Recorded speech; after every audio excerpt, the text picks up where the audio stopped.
E aí, pessoal, a base em discussão, isso mesmo, as categorias de base do Grêmio estão no centro da conversa. Você vai entender, nós vamos falar sobre isso a partir de agora. César Cidade Dias falando de Grêmio aqui no YouTube, papo de gremista para gremista. As categorias de base, que foram solução para o Grêmio. Amanhã eu vou fazer um conteúdo pela manhã falando das vendas dos jogadores do Grêmio. E você vai entender o tamanho da responsabilidade da categoria de base no sucesso financeiro do Grêmio. A categoria de base que tem o resultado esportivo fundamental para o Grêmio, foi a categoria de base que colocou Luan, foi a categoria de base que colocou Everton, foi a categoria de base que colocou Arthur, foi a categoria de base que deu sustentação a tudo que o Grêmio construiu. É verdade que com ídolos que foram chegando, é claro, mas foi a categoria de base. E o rebaixamento do Grêmio colocou um ponto de interrogação na utilização dos jovens no Grêmio, incrivelmente. O fato do Grêmio ter afundado dentro do campo, em cima de um fracasso absurdo do departamento de futebol, colocou dúvida nos meninos. Colocou dúvida na utilização de categoria de base, colocou dúvida no fato do Grêmio ter colocado muitos jogadores, subindo muitos rigorosamente ao mesmo tempo. E coloca acima da categoria de base uma espécie de responsabilidade, que eu não gosto. Eu não gosto de entender as categorias de base como algo responsável pelo fracasso do Grêmio no campo. É verdade que alguns jogadores que nós tínhamos grande expectativa acabaram afundando, mas é preciso sempre ponderar que este modelo do Grêmio é um modelo vitorioso que deu sustentabilidade a tudo que se fez. Hoje só se paga 500 mil para o Everton porque se revelou jogadores. Só se paga o Paulo Miranda, só se tem uma folha de 15 milhões porque esses meninos deram o resultado dentro do campo e esse resultado gerou receita para o Grêmio. Essa é a realidade. E eu quero falar aqui porque essa é a discussão da hora. Muitas pessoas estão ponderando isso. E eu quero chamar a responsabilidade disso também para o que nós estamos produzindo. Não é porque o Grêmio foi rebaixado que nós não vamos entender que o trabalho de excelência das categorias de base continua revelando jogadores.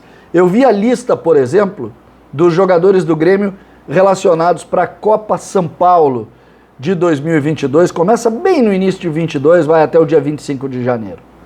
Bem no início, um campeonato que o Grêmio nunca venceu. A última edição nós perdemos a final para o Internacional. Revelamos Diego Rosa, que foi vendido por uma Babilônia de dinheiro. Revelamos ali Elias também. Revelamos ali Pedro Lucas e outros grandes jogadores que vão brilhar com a camisa do Grêmio já no ano de 2022.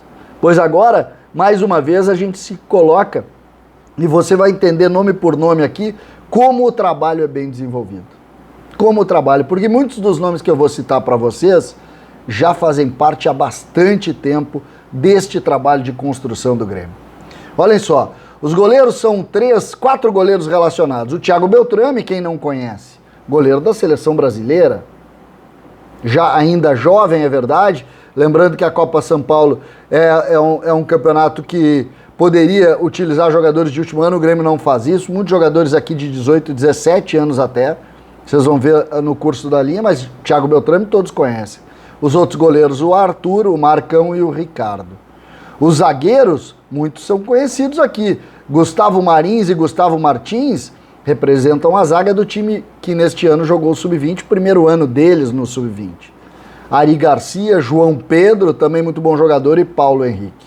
Os laterais, vocês já ouviram falar de Cuiabano e Lucas Cauã? Pois é, Cuiabano é seleção, Lucas Cauã também.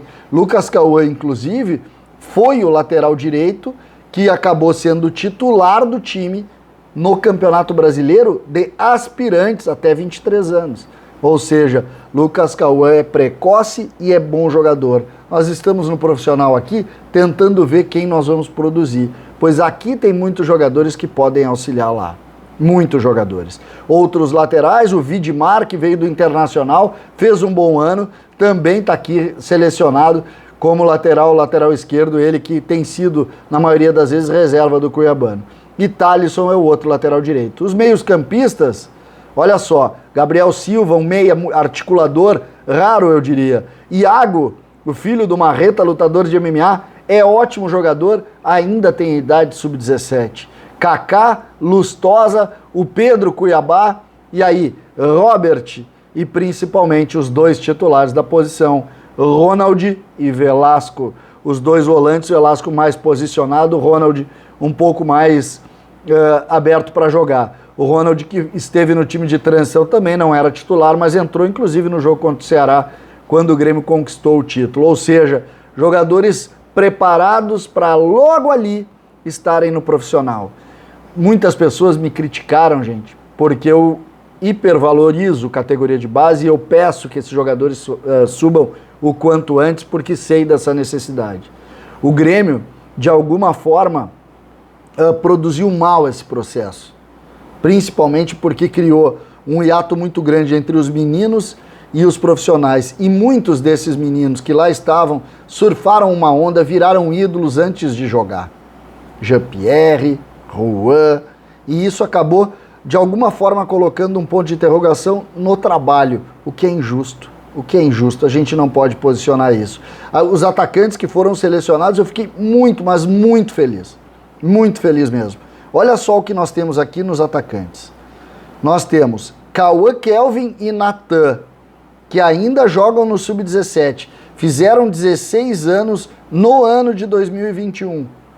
No ano de 2021, tem 16 anos, já estão jogando um campeonato Sub-20, um campeonato da importância da Copa São Paulo 2022.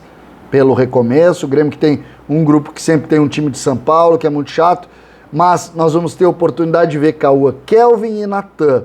E claro, os jogadores que estão lá há mais tempo, o Kevin, o Arthur Viana, o Messias Teixeira, o Pedro Clemente, o Ronaldo Barcelo, e aí os dois que eu destaco, que para mim devem ser titulares absolutos do time, e para mim são jogadores diferentes.